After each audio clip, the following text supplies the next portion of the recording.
Bueno, buenas tardes a todas, a todos. Vamos a dar comienzo a una nueva sesión del ciclo de conferencias del Centro de Estudios de Posgrado de la Universidad de Jaén, vinculada esta sesión al Máster en Lengua y Literatura, Investigación y Aplicaciones, iba a decir profesionales, ahora creo que vamos quitándole apellidos, o no sé si lo tuvo yo solo puesto.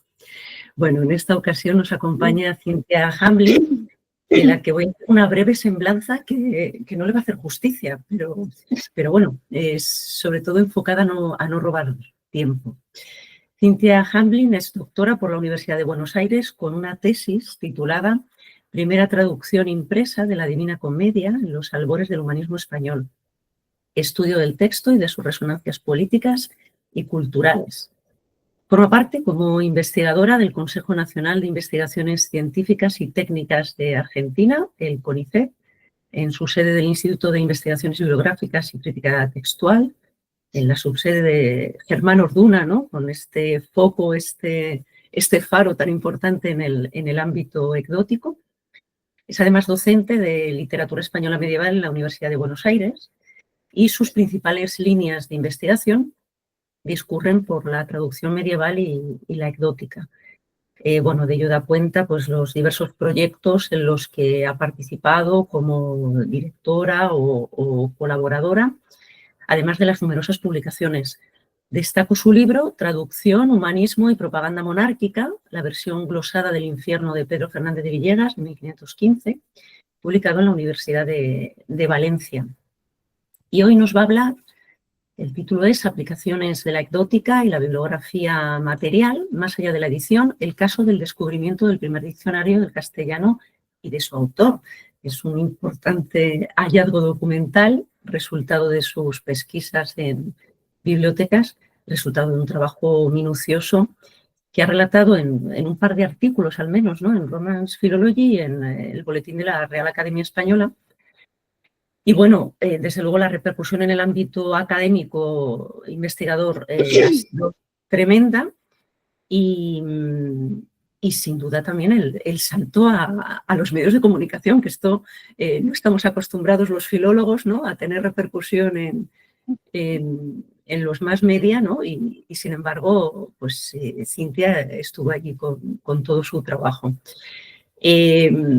Recupero tan solo lo que queda de una breve reseña que hicieron en la Fundeu, que decía, todavía consta allí en la página, una investigadora argentina ha puesto patas arriba la historia de la lexicografía del español. Entonces nos encanta que hayas puesto patas arriba todo y bueno, pues deseando escucharte. Te queremos dar las gracias por haber aceptado nuestra invitación, por el esfuerzo personal que has hecho y que estás haciendo para estar con nosotros y bueno, para estar desde Argentina. Así que muchas gracias y tienes la palabra. Bueno, muchísimas gracias primero a la profesora Cristina Castillo Martínez por la presentación, por la invitación también, que fue a presentar esta investigación que llevó al descubrimiento del autor del primer diccionario del castellano, bueno, y lo que es el primer diccionario del castellano, que publiqué, como dijo, en dos partes, en 2021 y 2022, y que creo que viene bien para lo que es este máster, porque permite ejemplificar con una investigación específica las aplicaciones concretas de metodologías y herramientas provenientes de diversas disciplinas relacionadas con la literatura y la filología, como lo son la bibliografía material, la ecdótica, la codicología, el análisis textual, histórico-literario. Y aclaro por los que dijeron lo del esfuerzo personal, que me operaron hace poco y tengo como todavía una secuela en la boca, así que ese es el esfuerzo, que si me ven como con la boca que se me va para un lado, es porque es totalmente anormal y bueno, se me irá en algún momento. Entonces, antes de meterme de lleno con la investigación que vengo a presentarles, digamos, voy a hacer como una introducción muy escueta a estas dos disciplinas cuyas metodologías de análisis, digamos, son las que más utilicé en mi investigación, aunque no las son únicas, que son, como ven en el título, la ecdótica y la bibliografía material. La ecdótica o crítica textual, sigo a Orduna, nuestro maestro, en considerarlas sinónimos, que es seguramente la que ustedes más estudiaron o más manejan, es la disciplina cuyo objetivo, si se quiere, es la edición crítica de un texto, es decir, el intento de establecer un texto lo más parecido posible a lo que fuera en su forma originaria, antes de que fuera sometido, si se quiere, a los avatares y deturpaciones del tiempo y de las sucesivas copias manuscritas o impresas. Y para esto se utiliza una serie de metodologías muy precisas para desentrañar la transmisión textual, como son la requencio, o sea, el juntar todos los testimonios que hay de un texto, la colatio, o sea, el cotejo de los testimonios que se conservan, el estudio de sus variantes, y la identificación de variantes singulares y errores comunes, que son justamente los que permiten filiar un testimonio con otro, es decir, esta copia deriva de tal.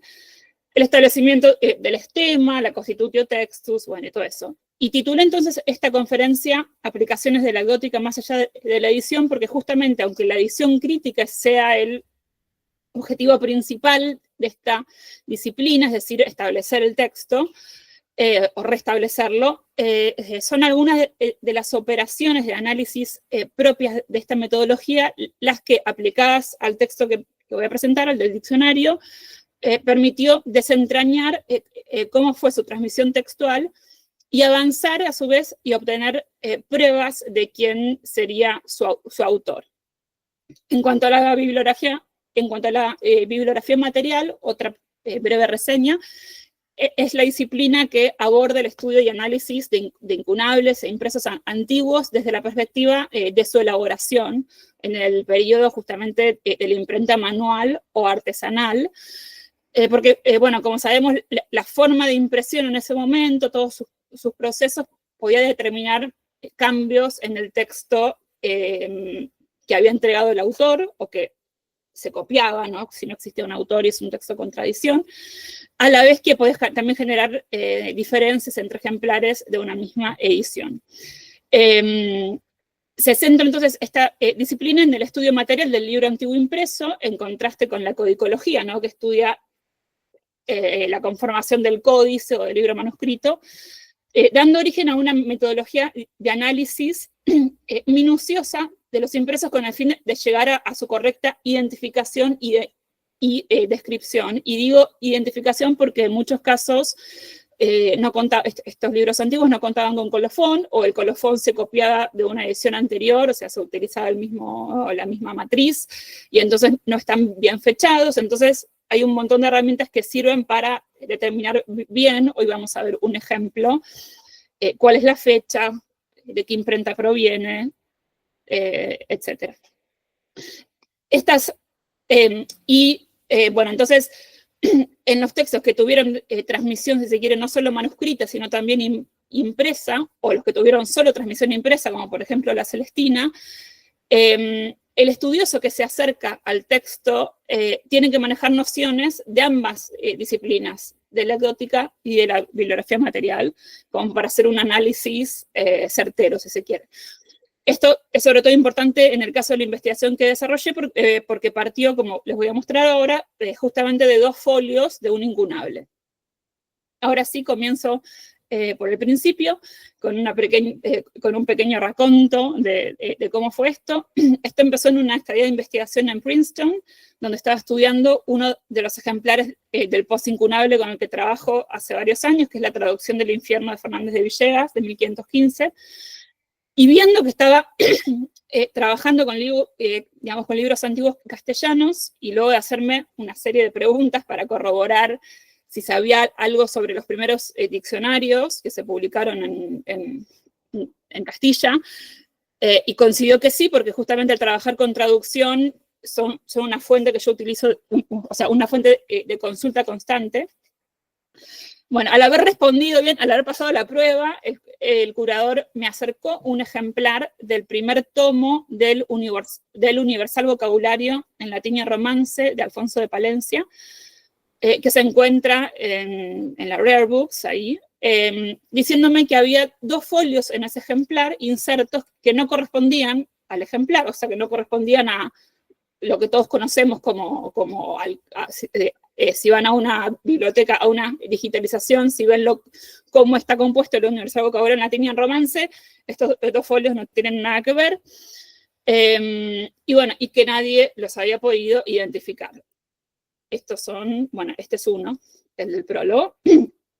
El primero entonces es el que ven en la izquierda, este es el ejemplar, está abierto, ¿no?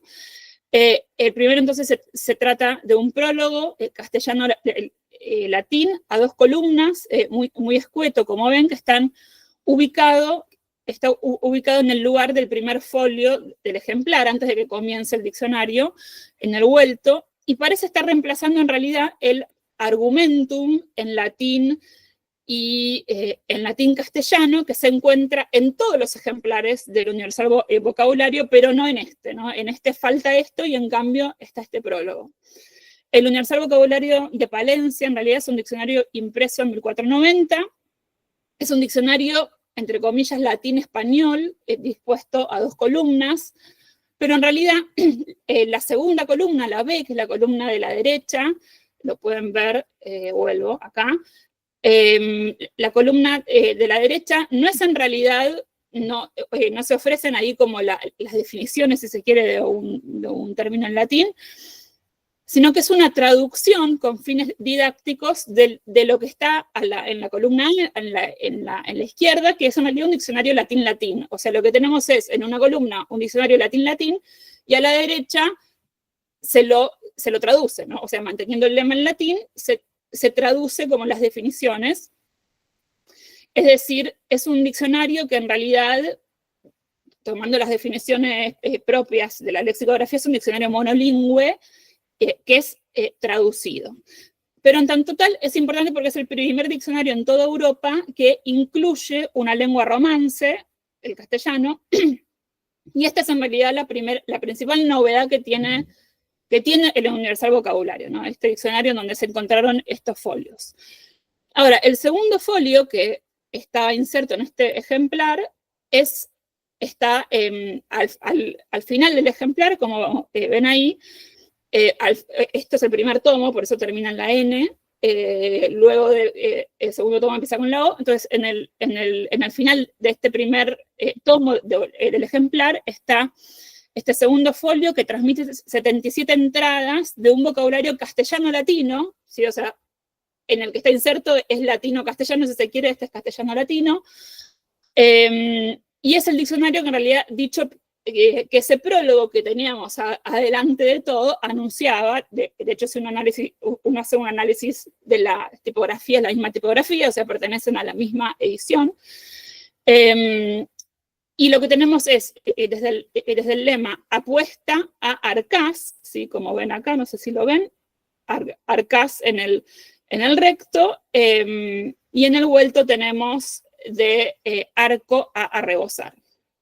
Ahora, obtenido esto, ¿no? Le saqué fotos y volví a Buenos Aires con la certeza de que iba a encontrar qué era esto, aunque tuviera que hacer un pacto con el demonio. Y en un principio lo que hice fue, digamos, descartar que los folios correspondieran a algún diccionario conocido de los impresos, ¿no? Nebrija, Santaella. O sea, hice como un primer cotejo muy superficial, porque ya lees 2 líneas y ya te das cuenta que es otro diccionario, es otra cosa. Que entonces bastó para verificar que no era el mismo texto. Pero también verifiqué si tenía o no una cierta familiaridad con su método lexicográfico y acoté también en esta primera instancia el tema de la fecha. Por un lado, gracias a una de las metodologías que utiliza la bibliografía material en la identificación de ejemplares, esto es el método Proctor-Haberler, y no se asusten que ahora lo paso a explicar mínimamente, tenía la identificación de la tipografía gótica que presentaban ambos folios. ¿Qué es entonces este método? Muy a grandes rasgos, los tipos móviles, es decir, las letritas de molde que se utilizaban en la imprenta manual, o sea que el cajista iba poniendo una al lado de la otra para formar las palabras y las líneas, eran artesanales, entonces cada taller preparaba las suyas, estoy generalizando porque a veces se vendían, se heredaban, etc. Y a la vez, por cómo se gastaban, por la presión de la prensa, ¿no? Se tenían que rehacer cada aproximadamente 2 o 3 años. Esto entonces permitió que hoy en día, hace ya varios años, en el siglo pasado, permitió que fueran catalogadas según una combinación de la medida, que es lo que tenemos ahí, que se toma a partir de 20 líneas, del tipo de letra, sea gótica o romana.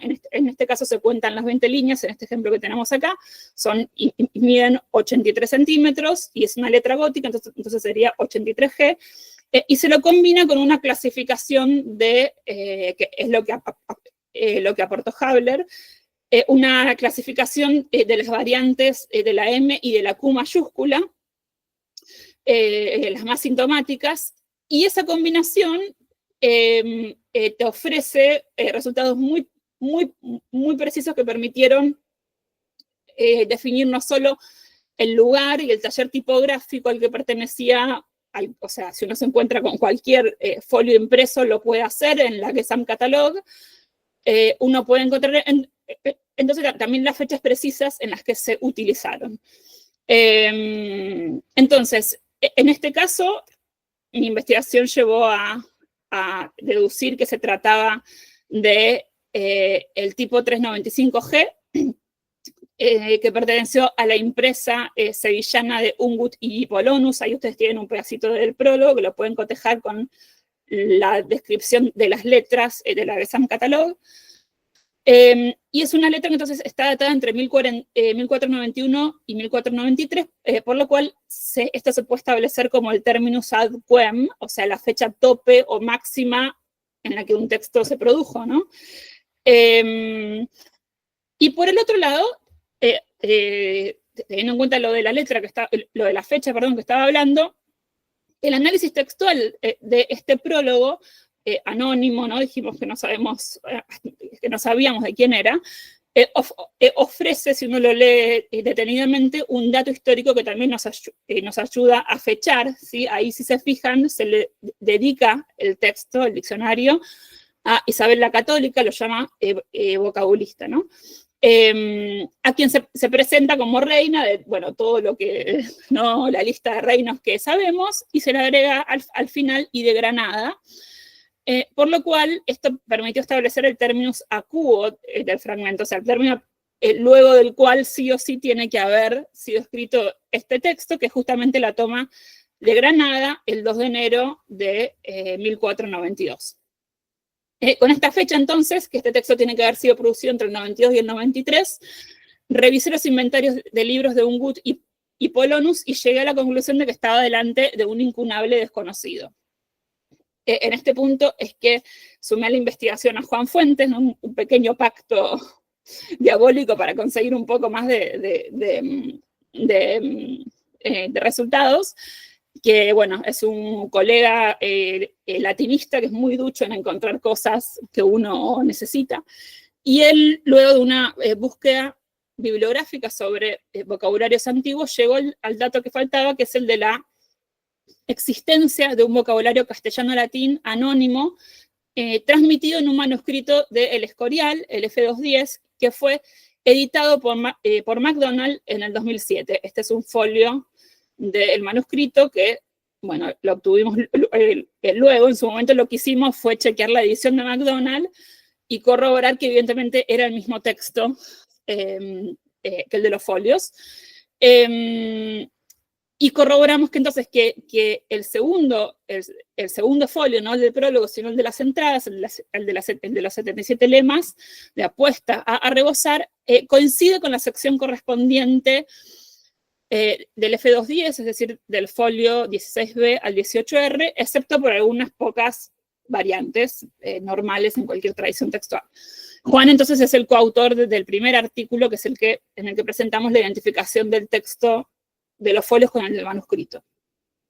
Ahora, en este manuscrito, que es un manuscrito que estaba datado muy a grandes rasgos, o sea, con fecha incierta a fines del 15, este vocabulario castellano-latín se transmite completo, o aparentemente, ya lo veremos, de la A a la Z, aunque no presenta un prólogo. Por tanto, o sea, empieza directo con la A. Por tanto, estos folios prueban, entonces, los folios impresos, que el vocabulario llegó a la imprenta del que serían un testimonio fragmentario, y que nos encontraríamos entonces delante de un incunable sevillano desconocido, pero también nos ofrecen su prólogo, que aunque anónimo nos permite extraer más información y que es un prólogo que no estaba, como ya dije, en el manuscrito.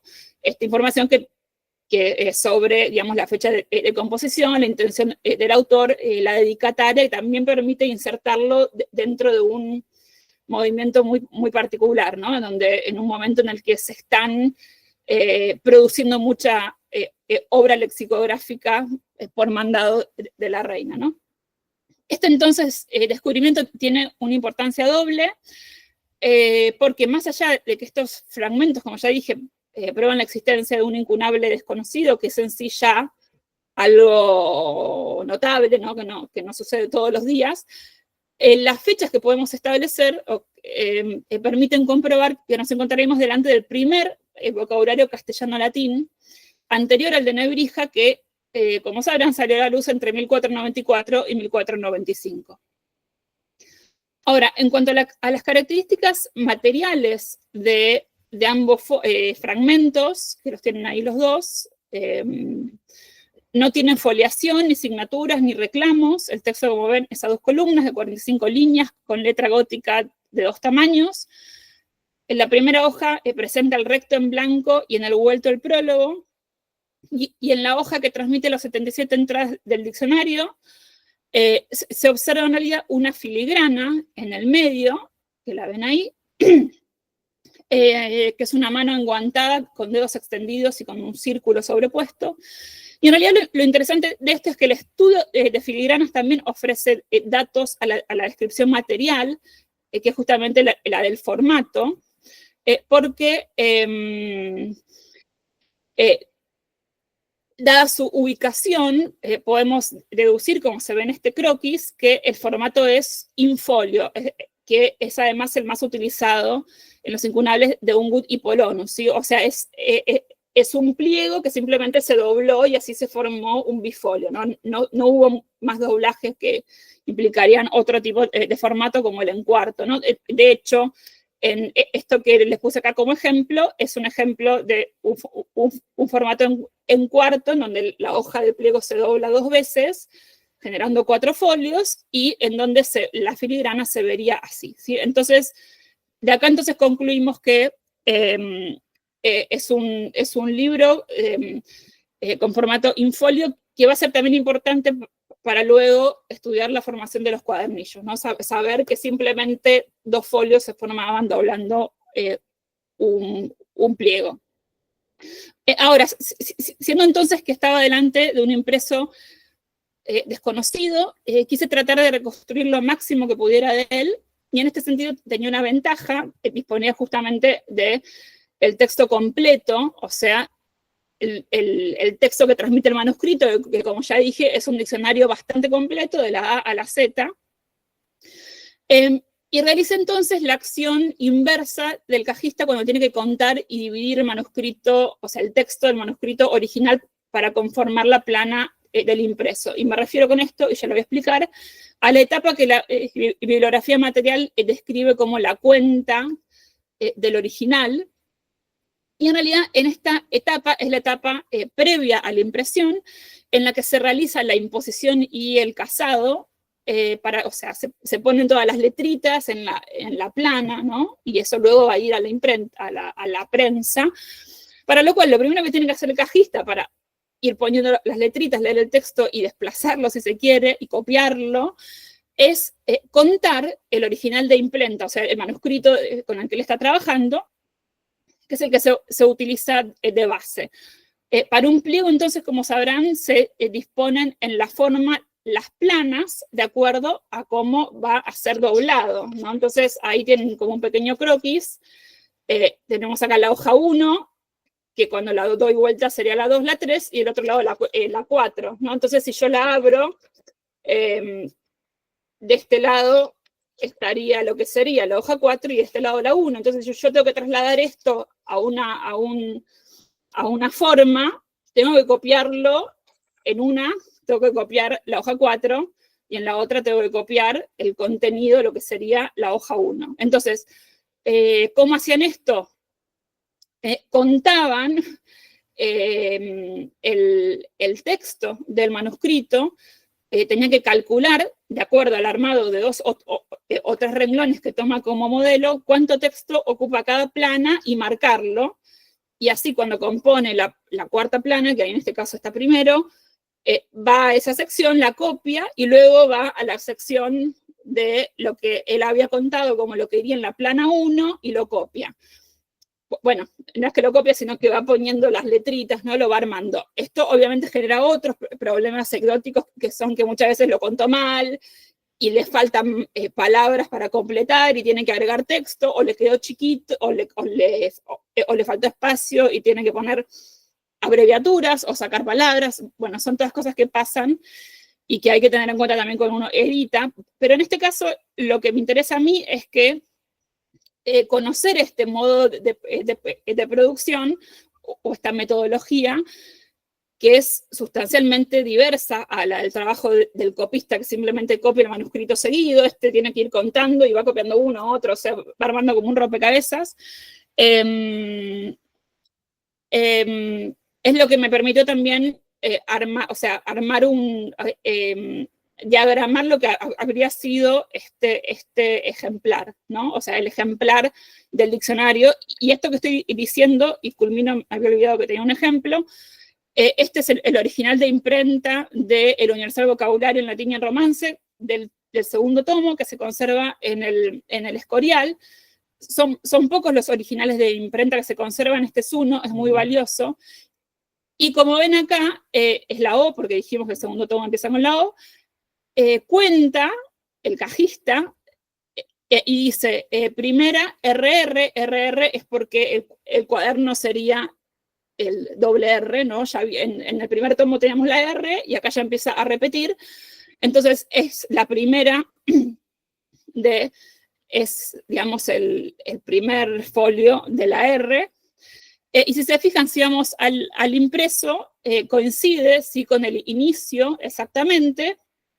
Y si vamos al folio, al verso de este folio, vemos que lo marca hasta acá, y ahí empieza el 2RR, la segunda plana, y si nos fijamos, coincide perfectamente, ¿no? Conjugación, ¿sí? O sea, el comienzo de este con el final de este coincide exactamente con toda la plana, ¿sí? Entonces, ese trabajo de contar es el que está evidenciando estas marcas en el original de imprenta.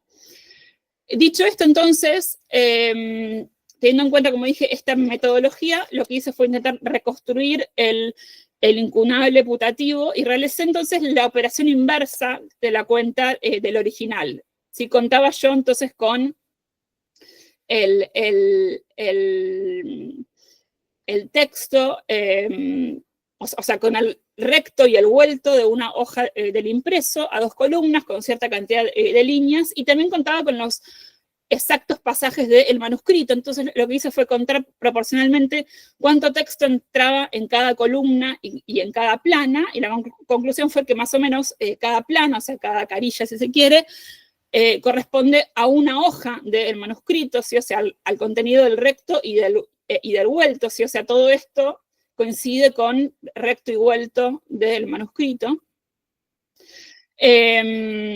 Entonces, acá se ve cómo el vuelto del impreso coincide casi exactamente con 17B y 18R del manuscrito. Definido esto, utilicé como esta pequeña fórmula para calcular el texto del manuscrito como lo contaría un cajista, es decir, empecé a contar el manuscrito y a calcular cuánto texto iría en cada plana, ¿sí? Entonces, la sección que tenemos, según este cálculo que hice, sería el de la hoja 9. Sin embargo, nuestro impreso, como sabemos por los folios que encontramos, contaba con un prólogo. Entonces, la conclusión es que el folio con las entradas, bueno, este prólogo entonces se ubicaría sí o sí como folio 1. Entonces, este folio con las entradas, el que tenemos, sería el folio número 10. Teniendo en cuenta que ya concluimos que se trata de un formato en folio, la conclusión más económica es que ambos formaran parte del pliego exterior de un quiñón, o sea, el pliego exterior de un cuadernillo, que son además los que más fácilmente se pierden o se salen. de un quiñón, o sea, un cuadernillo formado por 5 pliegos, que da un resultado, 5 pliegos conjugados, que da como resultado un cuadernillo de 10 folios.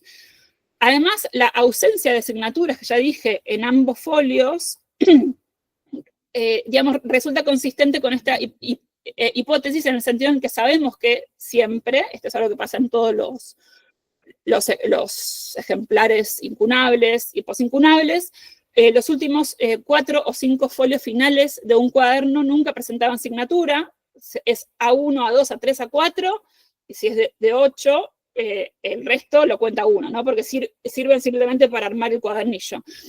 Y en el caso de los incunables de Ungut y Polono, también sucede que el primer folio, el A1, tampoco contaba con signatura. Entonces, esto, digamos, concuerda con los folios que encontramos. Entonces, aunque el formato más común del cuadernillo en los incunables y también los posincunables es generalmente el cuaternión, o sea, que da un resultado de 8 folios, en Ungut y Polonus, de los primeros tiempos, hay varios impresos que comienzan con un quiñón y luego siguen con cuaterniones. No voy a dar ejemplos para no alargarme, pero los pueden ver en el artículo.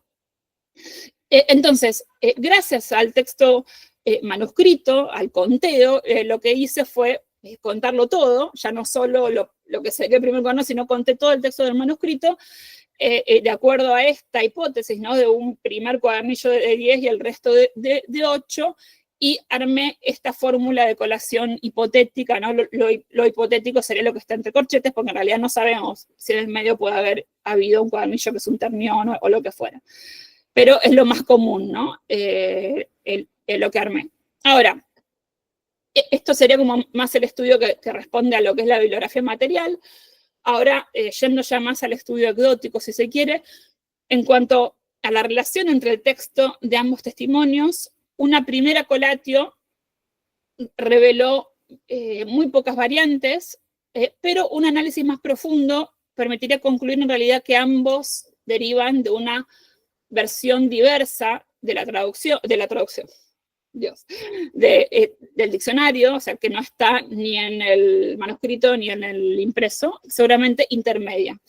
De hecho, el texto del manuscrito ofrece varios indicios de que se trata de una copia. Por ejemplo, presenta numerosos lemata adjuntados al margen, digamos, como si se hubieran salteado y se copiaran porque se los olvidaron. Y ahora, un dato muy interesante, que es el que les voy a contar ahora, es en el que es el hecho de que en los 2 folios del impreso aparecen unas pocas entradas que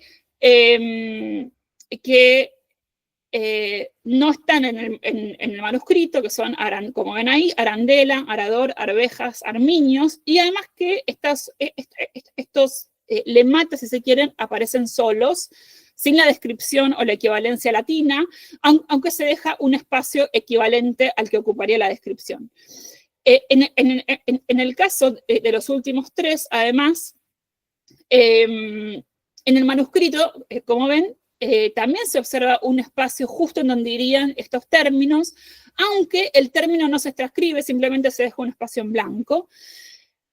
Y lo interesante de esto es que en diversas secciones del manuscrito se observan espacios semejantes que corresponden a 3 o 4 líneas, he contado 29 en todo el manuscrito, y entonces a la luz de estos 3 lemas que sí aparecen en el impreso, se podría deducir que el ejemplar del que copia el manuscrito poseería lemas sin descripción también en estos otros espacios en blanco. Sin embargo, en otros folios del manuscrito sí se observan algunos lemas, como ven ahí, cencerro, hurón, jazmín, etcétera, trepa, sin descripción ni equivalencia, pero también con el correspondiente espacio en blanco. Ahora, si asumimos, teniendo en cuenta la prueba de los fragmentos impresos, que el testimonio del que copia en esas secciones, del que copia el impreso, ¿no? En esas secciones en blanco también transmite lemas sin descripción, surge la pregunta de por qué copiaría unos lemas y otros no,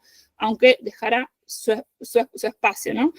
Esto lleva entonces a concluir que muy probablemente el copista estuviera copiando, el copista de F211, de una versión intermedia o diversa a la que transmite el impreso, en donde encuentra tanto lemas sin descripción como espacios dejados tal vez por el lexicógrafo para consultar material e incluir allí luego otro término, que era un método lexicográfico que utilizaban en la conformación de los diccionarios. Y el impreso, entonces, en este sentido, digamos, transmitiría una versión posterior, dado que presenta lemas que no están en el manuscrito. Estos lemas sueltos, si se quiere, sumado a la numerosa cantidad de espacios en blanco en el manuscrito, me llevaron a concluir que el vocabulario en realidad, el que tenemos entero en el manuscrito, no está del todo acabado, ¿no? Pero tampoco lo estaría el del impreso, porque como ven, tienen estos lemas sueltos. En este sentido, Tejedo Herrero, que es el que reseñó en su momento la edición de Macdonald, afirma que este vocabulario tiene una metodología lexicográfica descuidada, porque en algunos casos reenvía a términos, como en este caso en Arrebol con silla, ¿no? A través de la frase mira en Consilla, a términos, ¿no? Acá también, que luego uno va a Consilla y no están, no existen, son términos, digamos, fantasmas. Y estos en realidad descuidos, si se quiere, quedarían explicados desde la hipótesis de que se trata de una work in progress, o sea, cuyos últimos detalles están siendo ajustados y establecidos. La pregunta que surge es entonces, ¿por qué habría de llegar a la imprenta una obra no terminada? Y eso en realidad podría explicarse desde la hipótesis autoral, que es la segunda parte de mi investigación y que salió publicada en el BRAE. Ahora, la primera intuición, si se quiere, que me llevó a pensar que el autor del vocabulista posiblemente fuera también Alfonso de Palencia, o sea, el mismo autor del Universal Vocabulario, surgió de varios factores. Por un lado, en el primer cotejo que realicé, noté la similitud en el método lexicográfico con el Universal Vocabulario. Ambos, como ven ahí en esos ejemplos, son de carácter enciclopédico. La estructura de la descripción también es la misma, categoría gramatical, enunciando al verbo o utilizando ic, ec y oc para definir el género del sustantivo o del adjetivo, y luego la descripción enciclopédica o las derivaciones a las que se les suele adjuntar una cita de autoritas, como ven en el ejemplo último con la Eneida. Y que lo interesante en este caso es que muchas veces comparten la misma cita. Ahora, el método, a su vez, es un método derivativo, que ofrece bajo un mismo lema agrupaciones lexemáticas o agrupaciones onomasiológicas, es decir, ofrece sinónimos latinos del verbo que está en el lema, ¿no? O sea, en este caso es un verbo, ¿no? Del término que está en el lema. Entonces ofrece sus sinónimos, las diferencias del uso de cada uno, como en el caso de callar, ¿no? En qué caso se usa uno y qué significa particularmente otro. Y fíjense también acá, lo marqué con los mismos colores, cómo también se utilizan para cada ejemplo las mismas citas, ¿sí? Para cada término latino. Por otro lado, también me llamó la atención la similitud del prólogo del vocabulista con el del Universal Vocabulario, aunque, como ven, es al revés, ¿no? Uno es castellano-latino y el otro es latino-castellano. Pero en el sentido en el que ambos son muy escuetos, no superan una columna, mientras que lexicógrafos coetáneos como Nebrija, Santaella, etcétera, confeccionaban prólogos de gran extensión, de muchos folios. Y por otro lado, además, desde un punto de vista, si se quiere, estilístico, me llamaron la atención las fórmulas aplicadas para referir a la reina, y a la enumeración de reinos, que son los mismos que realiza siempre Alfonso de Palencia en sus otros textos, como tienen ahí Doña Isabel, Reina de Castilla, bueno, muy alta, muy poderosa, todo lo que me han marcado ahí, que es similar en todos estos textos de Palencia, y por otro lado es bastante diversa a la que utilizan para referirse también a la reina otros lexicógrafos, como ya dije, como Nebrija, Santaella, Alcalá. Esto, ¿no? Toda esta serie de cosas, sumado al dato material sugerente de que el fragmento del prólogo que encontramos del folio, ¿no?, aparece inserto en un ejemplar del Universal Vocabulario para reemplazar al argumentum que seguramente se había perdido, porque como ya les comenté, siempre el primer folio de un cuaderno, sobre todo si el libro no estaba, podía ser que no encuadernado en un principio, son los que primero se rompen y se pierden, ¿no? Es lo que... Entonces, el hecho de que eso apareciera ahí para reemplazar un prólogo me llevó a plantearme como hipótesis plausible digamos, la de que el autor haya sido el mismo Palencia o alguien muy cercano a su scriptorium. En este sentido es importante detallar que Palencia muere en Sevilla. Recordemos que se trata de un impresor sevillano y todas sus últimas obras se imprimen en Sevilla, y que muere en marzo de 1492, ¿no? Entonces es una fecha muy cercana a la de la impresión del texto según el dato, o sea, el rango temporal que establecí.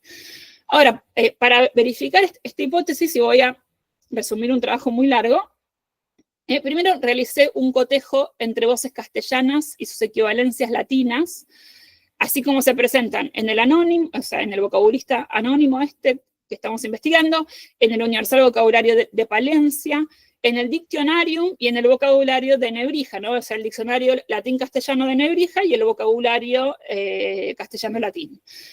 Y me basé para eso entonces en una cala. Esto ya es como un poco más, un método más lexicográfico, si se quiere, en una cala de 100 lemas del anónimo, las cuales incluyen en realidad un total de 180 correspondencias latinas, porque como ya dijimos, el vocabulista en una misma entrada ofrece varias voces latinas o términos derivados, y los resultados los volqué en este cuadrito que ven acá.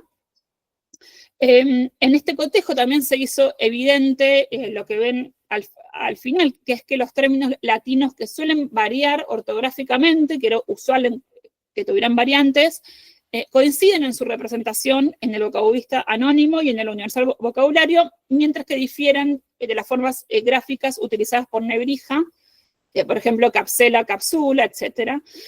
Lo tienen ahí. Y segundo, me detuve también en un cotejo de las citas de autoritates que tanto el anónimo como Palencia realizan, porque noté en un primer acercamiento que, como ya dije, varios términos latinos coincidían en las citas, ¿no? O sea, para el mismo término se daba la misma cita. Y esta fue, creo yo, la idea más productiva que tuve y que luego dio frutos. Por un lado, darme cuenta de la rareza en la coincidencia de que se utilicen casi siempre las mismas citas, pero por otro, darme cuenta de que, aunque fueran diccionarios distintos, ¿no? Latín-castellano, castellano-latín, las citas eran las mismas, o una porción de citas eran las mismas, y por tanto podían ser cotejadas. Porque claro, en el trabajo ecdótico, cuando cotejamos e intentamos filiar textos, partimos de la base de que el texto es el mismo, ¿no? Si no, no se puede cotejar, o no obtendríamos resultados. O sea, digamos, necesitamos suficientes similitudes en el texto como para que un cambio pueda ser considerado una variante, ¿no? Entonces, esta revelación, si se quiere, que tuve en un momento de la investigación, fue en realidad lo que permitió que la investigación avance, que obviamente partió de una hipótesis que yo ya tenía, que era que se trataba del mismo autor. El hecho de darme cuenta de que había pequeños fragmentos de ambos textos que sí podían ser cotejados aplicando herramientas de la ecdótica. Así entonces no solo los cotejé, sino que intenté definir la fuente de la que se extrajeron, sabiendo también, digamos, cuáles eran las fuentes lexicográficas que más se utilizaban en ese momento, ¿no? Y lo que hice fue realizar una cala de las letras A, B, F y G del anónimo, y la primera constatación fue que efectivamente numerosas de las citas coinciden con las que ofrece Palencia para el mismo término latino. En este ejemplo vemos cómo tenemos no solo el mismo sistema de correspondencias, ¿sí?, que se arman, sino que bajo la misma voz latina aparecen todas las citas del anónimo, las cuales en este caso, no están presentes en ninguna de las fuentes con las que se sabe que trabajó, que son Papías, Balbi, Johannes, Ugución. Pero que sí están, como ven, en Palencia. Ahora, el porcentaje de coincidencia es el que ven aquí. Y esta cercanía, obviamente, podría explicarse deduciendo que el anónimo confeccionó su vocabulario, que es de 1492 a 1493, basado en el universal vocabulario de Palencia como una de sus fuentes. Sin embargo, lo que hice ahí fue intentar buscar si esto podía ser así o no, o si había pruebas que indicaran lo contrario. Y entonces encontré varios datos que permiten deducir que trabajaban independientemente. Una de las principales fuentes, de hecho, con las que trabajan ambos es el texto lexicográfico de Compendiosa Doctrina de Nonio, y ahí lo que pude constatar es que dentro de ese 40% de citas que coinciden entre Anónimo y Palencia, una gran parte coincide con la cita que ofrece Nonio sobre esa misma voz latina. Ahora, varios casos entonces prueban en realidad que está usando directamente a Nonio y que no está usando al universal vocabulario. Hay voces en las que Nonio ofrece varias citas y Palencia introduce solo una de esas, mientras que el anónimo las introduce todas. Bueno, eso lo ven en el primer ejemplo, ¿no? Que tenemos las mismas dos acá y acá, aunque Palencia solo pone una. Y el segundo caso que tenemos acá es un caso en el que ambos adjuntan citas diversas, o sea, en este caso no tenemos coincidencia entre Palencia y el anónimo, pero sí vemos que las dos se obtienen de Nonio, o sea, el vocabulista, el anónimo, está trabajando en el mismo término latino, con el mismo lema, está trabajando también con Nonio, pero elige utilizar otra cita que no es la de Palencia. O sea, por algún motivo eligió otra. Ahora, de este aproximado 40% de citas coincidentes entre Anónimo y Palencia, tenemos algunas que no son transmitidas por Nonio, pero que se encuentran en el Catolicón. Un caso de Giovanni Barbi, un caso paradigmático es el de amonestación Suadela, en el que observamos dos variantes significativas. El Anónimo y Palencia copian ad bene mutatum frente a el Catolicón en su editio princeps, que transmite ac y numatum. Y por otro lado, si estudiamos el resto de la tradición, porque obviamente es un texto que se imprimió mucho y se puede estar copiando de otro texto, de otra edición o de otro manuscrito, lo que tenemos es la variante ad bene numatum, pero nunca, o sea, no se constata en ninguno de los casos la coincidencia de ad y mutatum, ¿sí? Entonces, las dos lecciones de Anónimo y de Palencia están corruptas en los mismos loci, y se trata entonces no solo de una lección singular, sino de un error común. Aclaro también que el Anónimo demuestra estar trabajando independientemente con el Catolicón. No iba a poner ejemplo de eso también, porque es igual que lo que pasa con Nonio y los iba a aburrir. Ahora, otro caso es el de los errores que transmite el texto de Palencia en relación a la cita que extrae de Nonio o del Catolicón, no presentes en el Anónimo. Por ejemplo, muchas citas están mal adjudicadas a un canto o a un texto o a una autoridad, como se ve en estos casos. En otras, Palencia presenta la autoritas o la cita de manera incompleta, o sea, presenta como una partecita, como un fragmento de la cita, y en cambio el Anónimo la presenta completa, por lo cual indica que no puede estar copiando de acá, sino que tiene que copiar directamente de la fuente. Y en este caso, en realidad, el último caso, el de Hilaritudine, es uno de los más interesantes, más paradigmáticos, porque ahí se ve cómo Anónimo y Palencia comparten la lección errónea honorate, con H, ausente de la tradición textual de Nonio. Acá anoté cuáles son las variantes que se suelen encontrar en el de Compendiosa Doctrina. Este caso es entonces más elocuente que el de Mutatum, que vimos recién hace un ratito, porque cometen el mismo error de lectura en el mismo locus. Sin embargo, aquí sí tenemos la seguridad de que el anónimo no está trabajando con Palencia, sino con la misma fuente, porque él transmite la cita completa, ¿no? Y Palencia la transmitía fragmentada. Ahora, estas variantes entonces que están corruptas en los mismos loci, dado que tenemos pruebas de que no trabaja directo con el universal vocabulario, solo pueden explicarse deduciendo que tanto Anónimo como Palencia se basaran en un testimonio de Nonio que transmitía Mutatum y en uno de Catolicón que transmitía Honorate. Variantes, como ya dijimos, singulares, o sea, raras en la tradición textual.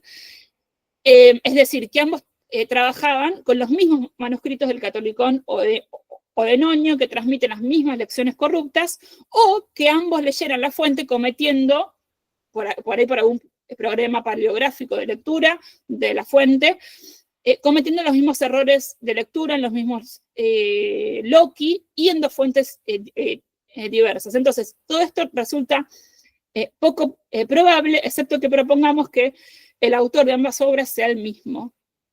Y ahora, y con esto voy terminando, estas pruebas textuales se suman a una constelación de elementos que apuntan siempre a lo mismo, que es esta coincidencia autoral. Una de ellas, y es el último ejemplo que voy a trabajar, es el de los diagramas en voces o lemas geométricos. Palencia en el universal vocabulario los incorpora en muchas ocasiones, y en el vocabulista se encuentran al menos 3 lemas geométricos con un dibujito, en voces que también Palencia los diagramaba. De hecho, Medina Guerra, en su análisis sobre el universal vocabulario, señalaba que este es un método lexicográfico innovador de Palencia, que lo pone del lado del humanismo, ya que Papías, que es la fuente lexicográfica principal de Palencia, según dice ella, no presenta diagramas. Y esto se ha repetido en todos los artículos posteriores sobre Palencia. Y si uno lee esto, la primera conclusión sería es otro argumento de que es el mismo autor. Y en realidad, no. O sea, en realidad la obra de Papías se imprime antes de 1490, en Milán en el 76, en Venecia en el 85, y si uno consulta los ejemplares de estas ediciones, efectivamente no hay diagramas, pero si lo analizamos más en detalle, podemos ver que en realidad la mayoría termina con un sic, ¿no? Así, que es justamente como se introducía, o sea, se daba pie a que se introdujera un diagramita.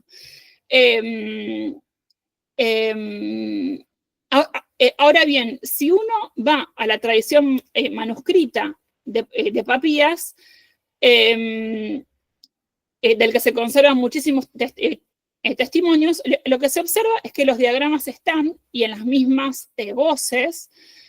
De hecho, el universal vocabulario ofrece muchísimos lemas con voces, no solo estos 3 que comparte con el vocabulista. ¿Y qué nos dice esto en cuanto al menos al método de Palencia? Una, que Palencia no estaba manejando la edición impresa, sino un manuscrito, porque obtiene de ahí los diagramas, que son iguales.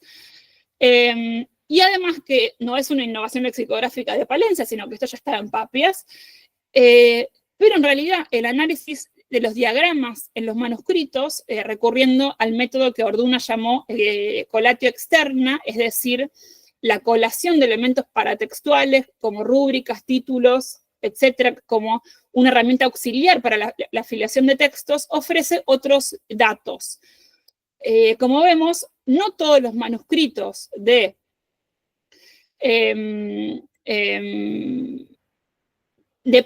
Papías transmiten los mismos diagramas, ¿sí? O sea, en las sucesivas copias hubo pérdida textual o material, si lo pueden ver acá en algunos casos en donde no se copia nada, y de hecho, si buscamos los 3 diagramas que comparte el universal vocabulario con el vocabulista, vemos que muchos de ellos no están en la mayoría de los manuscritos. Y de los 23 que yo consulté, los 3 diagramas juntos se encuentran en solo 4, es decir, en algunos hay 2, pero uno se perdió, uno se copió, y el Saint-Omer, que no sé cómo se pronuncia, este es justamente uno de los pocos en los que tenemos los 3 diagramas. Y acá se ve, por ejemplo, cómo los 2 testimonios que están en la BNE transmiten solo el diagrama de basis, ¿no? En unos casos transmiten el SIC y en otros casos directamente no. Ahora, ¿qué quiere decir esto? Digamos, por un lado, que el argumento de la innovación lexicográfica de Palencia, que el vocabulista compartiría, no nos sirve, es erróneo y deriva de un desconocimiento de la tradición manuscrita. Sin embargo, el análisis de la transmisión material de estos diagramas sí nos sirve. Que sean, digamos, tan pocos dentro de una vasta tradición textual los manuscritos que transmiten estos mismos 3 diagramas, implica sí o sí que ambos autores tuvieron acceso a 2 manuscritos, o a uno, en realidad, obviamente, que los transmitían, lo cual es improbable en términos porcentuales.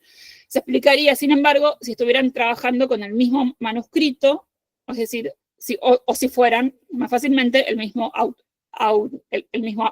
autor.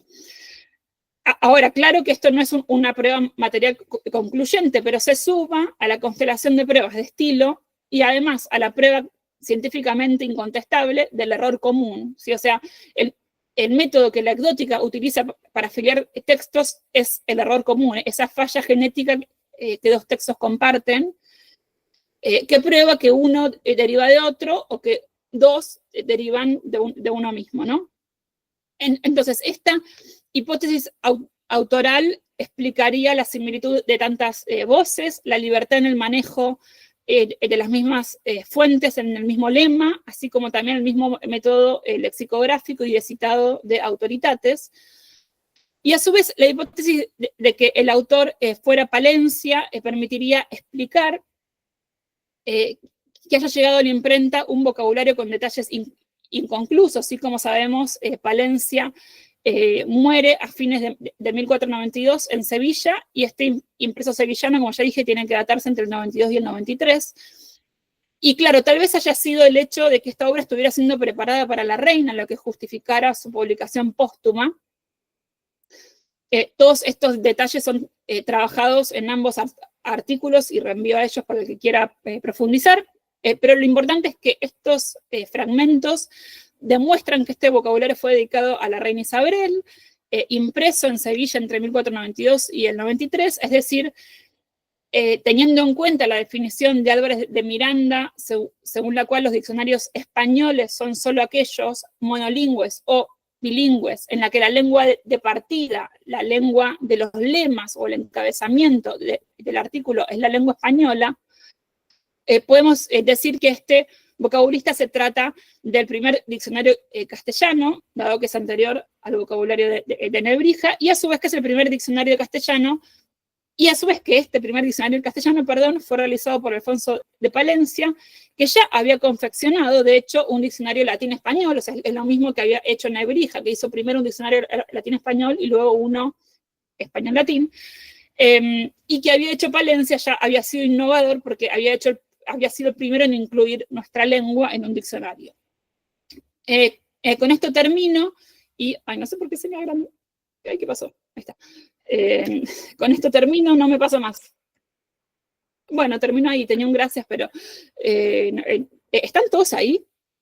Yo ya veo que... Estamos okay. Todos aquí, y las gracias te las damos nosotros, te las doy yo en nombre de todo el grupo. Sí, igual faltó el cierre, que es que, bueno, con esto termino y espero haber ejemplificado, digamos, con todo esto, cuán, digamos, fructífero puede resultar la aplicación de metodologías propias de la ecdótica o el análisis material de los textos, más allá de lo que necesitamos para la edición crítica. Bueno, les agradezco mucho la invitación y haberme escuchado tan atentamente, Y bueno, dejo el PowerPoint por si alguien quiere hacer alguna pregunta y necesito mostrarles algo. Y voy a tomar un mate, perdón. Sí, sí, muchísimas gracias, de verdad, porque ha sido, creo que una muestra clarísima del trabajo que has hecho, del alto nivel científico que has mostrado además en todo tu trabajo a lo largo de estos años en las distintas publicaciones, pero luego como has cerrado, efectivamente, es que es un ejemplo de la utilidad y la efectividad de las metodologías que empleamos a la hora de editar textos, tanto con la anecdótica como con la bibliografía material, y es que viene muy a cuento de lo que estamos trabajando en la asignatura. Y confío, espero que el alumnado lo haya podido seguir. Has hecho un esfuerzo tremendo para trazar todo ese itinerario y además ha sido un recorrido detectivesco, ¿no? Desde el hallazgo y luego todo el trabajo minucioso para ir cuadrando, cruzando datos, siguiendo esas pistas y bueno, es que esto es la filología pura y dura. Entonces es un ejemplo muy, muy bueno. Muchísimas gracias. Pero bueno, no sé si hay alguien que quiere intervenir, plantear alguna cuestión, alguna duda. Este es el momento. Jesús, cuando quieras. Muchas gracias, Cristina, por darme la palabra. Quiero felicitarte, Cintia, por la exposición. Yo conocía ya los dos trabajos, estos dos artículos, pero bueno, ha sido un placer y un lujo pues que la autora de los trabajos pues lo explique de la manera que lo ha explicado, ¿no? Con la rigurosidad y la profundidad y exhaustividad con la que lo ha hecho. Bueno, yo quería simplemente señalar o unirme a lo último que has comentado, Cintia, y a lo que ha comentado también Cristina, ¿no? Es decir, el aprovechamiento de las metodologías y de los enfoques para otras cuestiones que a lo mejor están un poquito más alejadas, ¿no? Yo hablo como lexicógrafo, como investigador en los diccionarios, ¿no? En diccionarios. Yo estoy convencido, como señalan muchos autores, ¿no? Y creo que tú lo has puesto muy bien de manifiesto, que la lexicografía es una ciencia, una disciplina científica, como queramos llamarlo, con una gran vocación interdisciplinar, que se vale de los métodos, de los principios teóricos y metodológicos de otras disciplinas, de otras áreas del conocimiento, y bueno, de alguna forma los moldea, ¿no? y lo ajusta y aplica a sus propios fines e intereses, ¿no? Creo que ha dejado tremendamente claro esto, ¿no? Utilizando la anecdótica y la bibliografía material aplicada, ¿no? De alguna forma al estudio de la lexicografía. Con lo cual me ha encantado, ¿no? Por esa parte. Pero además también quiero destacar algo que a lo mejor ha pasado un poquito más desapercibido, pero que está también en el fondo de tu investigación, y es la dependencia que ha tenido siempre históricamente la lexicografía del desarrollo técnico y la necesidad de estudiar todas estas cuestiones para entender mejor cómo ha sido el desarrollo histórico de la lexicografía. Evidentemente, la aparición de la imprenta supuso un antes y un después en la lexicografía. Se pasó de hacer diccionarios manuscritos, diccionarios materiales lexicográficos manuscritos, a producirlos con una máquina, con una imprenta, ¿no? Con un desarrollo tecnológico distinto. Todo eso, pues lógicamente, genera problemas o genera circunstancias que no se habían tenido en cuenta hasta el momento y que ahora sí, ¿no? Y cómo estudiar todos esos desarrollos tecnológicos es también un gran paso en el estudio de la técnica lexicográfica y su evolución histórica. Bueno, es que estoy encantado, me ha gustado muchísimo tu intervención, ¿no? Me interesa mucho lo que dijiste porque es algo que yo omití porque, bueno, por una cuestión de tiempo uno va eligiendo qué tanto aclarar, pero evidentemente el hecho que el diccionario Papías, el incunable y luego los posteriores impresos no transmitieran esos diagramas, era una cuestión técnica porque en los principios de la imprenta todavía no se había como, tenían que utilizar, ¿cómo se llama? Grabados de madera para hacer eso específicamente. Entonces, una cuestión técnica, no lo hicieron y seguramente lo dejaron bueno, esto lo completamos a mano, cosa que nunca hicieron, porque también sabemos por otros incunables que muchas veces se dejaban el espacio para las iniciales, para que lo hiciera algún iluminador, entonces seguramente eso se dejó para completar a mano y nunca se completó, ¿no? Pero a mí también, en un momento dado, yo me enojé un poco de mi investigación con Medina Guerra, porque dije, ¿por qué dijo esto? Y todo el mundo pensando no sé qué. Y en realidad también hay que tener en cuenta que nosotros tenemos como mucho más facilidad, si se quiere, porque claro, para corroborar esto, yo tuve que ir a 23 manuscritos estando en Argentina. Yo tengo la suerte de poder acceder a manuscritos digitalizados en línea, ¿no? Porque obviamente no pagué para obtener ninguno, por eso obtuve solo 23, son muchos más. Pero digo, es un plus que tenemos nosotros hoy en día, ¿no? En su momento, esta investigadora evidentemente no tuvo la posibilidad, bueno, por ahí no se le ocurrió, ¿no? Eso sí sería un tema metodológico, pero también era muy difícil acceder a las fuentes, ¿no? Entonces, hoy en día con todas estas herramientas digitales que tenemos, que en algunos casos son negativas, pero bueno, al menos en nuestra investigación nos pueden ser útiles para resolver un montón de cuestiones que antes no se podían, excepto que uno viajara por todo el mundo revisando manuscritos, ¿no? O sea, quería como tratar de no que quede la culpa en Medina Guerra, sino en el hecho de que era muy difícil trabajar así. Hoy en día se puede trabajar por ahí un poco mejor gracias a las digitalizaciones. Claro, efectivamente, como en el siglo XV, actualmente la tecnología ha revolucionado también de nuevo el paradigma lexicográfico. Estamos, diccionarios electrónicos, la facilidad de poder acceder a fuentes documentales, pues ha cambiado lógicamente cómo interpretamos, cómo comprendemos los diccionarios y cómo nos acercamos a ellos. Sí, sí, igual es algo que no solo le pasa a los lexicógrafos, también a los que se dedican a literatura, por ejemplo, y se acercan al texto de la Celestina o a una traducción que se transmite en un incunable, y no trabajan con herramientas de bibliografía material. Yo he encontrado casos que concluyen, bueno, y acá en esta edición el editor agregó tal y tal y tal cosa, y en realidad lo que está pasando ahí, si uno hace un análisis tipográfico, si se quiere, de la hoja, que esto lo hace rico para la Celestina, en realidad lo que está pasando es que hay un problema mecánico en el conteo del original, contaron mal, tuvieron que agregar palabras, o sea, y esto llevó a algunos estudiosos a decir, en tal edición se hace una reescritura estilística donde se agrega cosas que en realidad no, al tipo que está contando tuvo que agregar palabritas que se le vinieron a la cabeza, bueno, malo, todas así bastante, digamos, transparentes, pero porque fue un problema mecánico, ¿no? Y no hay como grandes, ¿no? Por más que nos gustaría encontrar como razones ideológicas o no, cosas así, en realidad. Entonces, es el conocimiento también de la producción material que aplica para esto, pero también para el códice, cuando uno trabaja con textos que se transmiten en códices, es el conocimiento de los mecanismos de transmisión y de producción los que te evitan cometer errores metodológicos, ¿no? O sea, que cuando analizas un texto, analizarlo teniendo en cuenta todo esto te permite no decir cosas que en realidad están mal, ¿no? Totalmente. Muchísimas gracias, de verdad.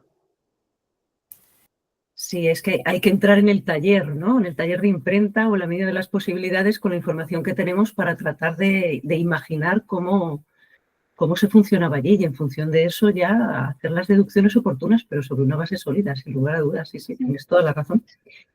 Sí, bueno, no sé si hay... Lo último que digo, perdón, en el caso de la traducción, que es lo que yo más me dedico, también pasa eso, de muchos estudiosos que cometen errores porque están comparando, no sé, la traducción de la Divina Comedia, ¿no? De Villegas con la edición que estableció Petrocchi. Entonces dice, no, mirá, acá amplificó, inventó esto, cambió esta imagen, y en realidad, cuando uno va a los manuscritos que circulaban en ese momento, o uno va a un impreso del momento, se da cuenta que en realidad está utilizando un impreso en particular que tenía tales variantes, y es por eso que tiene esa lección, y no tanto, o sea, obviamente que hay también reescritura, porque así trabaja la traducción medieval, pero bueno, tener conocimiento, investigar toda la tradición textual te ayuda a entender y a discriminar, ¿no? ¿Qué es reescritura? qué está ahí en realidad por la fuente en la que está utilizando, que dice otra cosa, que tiene una variante, lo que sea, ¿no? O sea, todas estas cosas, digo, no solo la anecdótica sirve para esto, también a mí, en los estudios de traducción, me sirve muchísimo para filiar también, ¿no? Bueno, con qué modelo estaría trabajando, y después luego sí hacer un análisis, si se quiere llamar así, ideológico, con las efectivas amplificaciones que encontré. Eso, y no digo más, perdón, me alargué mucho. No, Es muy interesante. Di todo lo que quieras, que estamos encantados. Sí, sí. No sé si alguien más quiere comentar algo. Cristina. Sí, bueno, yo más bien quería hacer una pregunta. Antes usted ha mencionado el método de, a ver si lo he escrito bien, Proctor-Heibler. ¿En qué consiste ese método exactamente? Sí, ¿quieren que vuelva a la pantallita? Que Proctor y Heibler son, acá está, dos estudiosos distintos, y lo que hizo Heibler fue completar la técnica de Proctor, porque tenía algunas falencias, como que no se lograba identificar bien con su método las letras, ¿no? La tipografía. Pero ahora te voy a mostrar bien en qué consiste. Entonces, lo que hizo Proctor fue darse cuenta que todas las letritas variaban, por un lado, según la altura de los caídos de la letra y los trazos de arriba, ¿no? O sea, la medida de el sellito, si se quiere, deberías mostrarle cómo son los tipos móviles en otro PowerPoint que tengo, que acá no lo puse, pero es a partir entonces de la medida del tipo que tiene en cuenta, obviamente, para que no hubiera manchas en la hoja, aunque una letra fuera una M y la otra letra fuera una I, y la otra letra fuera una D, que evidentemente es más larga que la I, si yo el tipo móvil de la I lo hago chiquitito con el tamaño de la I y lo pongo al lado de un tipo más grande con el tamaño de la L o de la D, que tiene un trazo alto, y no tienen como el sellito, porque son como sellos, si no tienen el mismo tamaño, van a quedar espacios. No sé si se entiende lo que estoy diciendo. Entonces, ¿se entiende? Bueno, luego más sencillo. Los tipos móviles tenían, de acuerdo a la letra que se elige, distintas medidas de acuerdo a la letra que se elija. Y de acuerdo también a cuán grande se quisiera que fuera la letra, también para aprovechar espacio. Entonces, como era artesanal, cada artesano los hacía de la medida que le pedían, ¿no? Entonces podía ser que un tipo móvil midiera 7 milímetros o así. Entonces, digamos, lo que hizo Proctor fue darse cuenta que se agarraba distintos incunables y tomaba la medida de 20 líneas, obtenía un número en milímetros, ¿no? Que se cuenta desde la línea 0 hasta la línea 20, que le daba un número, y que eso era casi siempre diferente de acuerdo a que el tipo móvil fuera diferente. Es decir, si en un incunable de una imprenta se utilizaba un tipo móvil, gótico, no sé cuál, daba 83 milímetros, pero en otra imprenta, en una sevillana, con un tipo móvil gótico, pero con alguna variante, iba a medir 85. Se dio cuenta que siempre las medidas eran más o menos diferentes, excepto en algunos casos. Entonces dijo, uy, con las medidas podemos identificar. A esto sumándole la G, de si es gótica, o la R, de si es románica. Ahora, Heibler vino después a decir, no, bueno, en algunos lugares, en Alemania, encontré este incunable que contando de 0 a 20 las líneas también me da 83.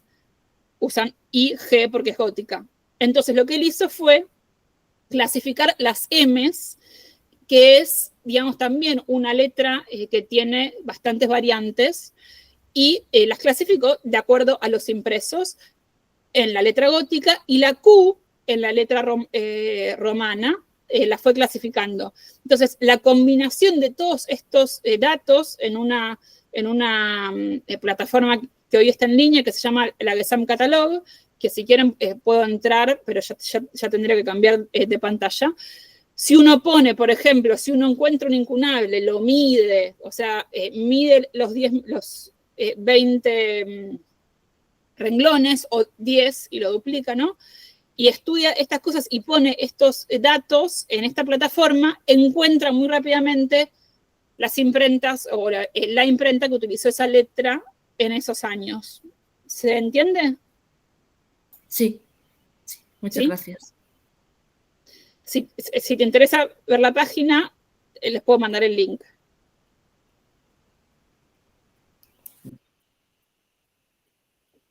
Muchas gracias, Cristina, también por tu pregunta. ¿Alguien más?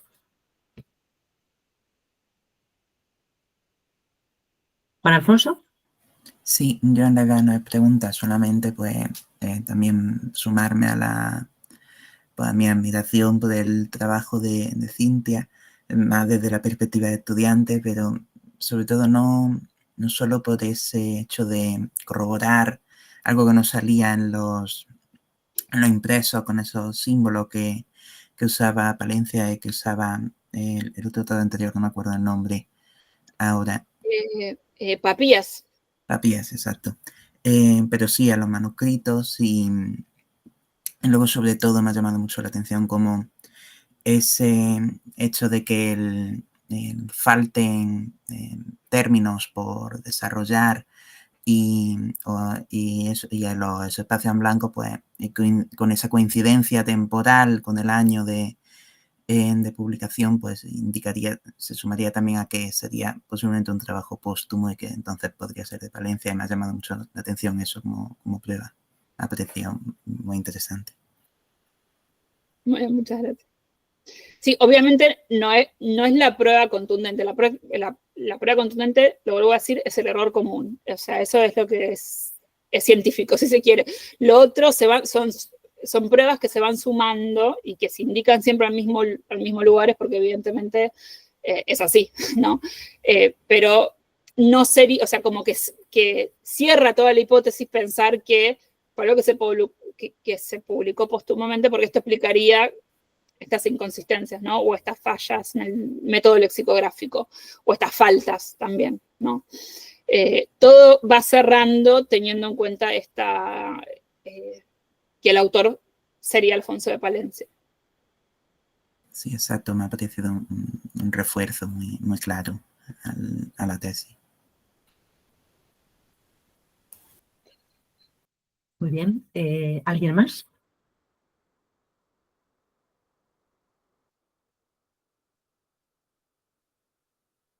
Parece que no. Bueno, luego, de todos modos, en la página de la asignatura os dejaré el enlace a los trabajos de Cintia para que podáis indagar un poquito más si os interesa. En cualquier caso, Cintia, muchísimas gracias, porque ha sido todo muy claro para lo complejo que es, porque es que es muchísimo trabajo, muchísimos aspectos y creo que lo has expuesto de una manera tremendamente clara y muy ilustrativa. Así que muchísimas gracias por haber estado este rato con nosotros. Gracias también a los compañeros que han asistido y al alumnado que ha estado muy, muy participativo, y eso siempre es de agradecer. Muchísimas gracias a todos. Gracias a ustedes.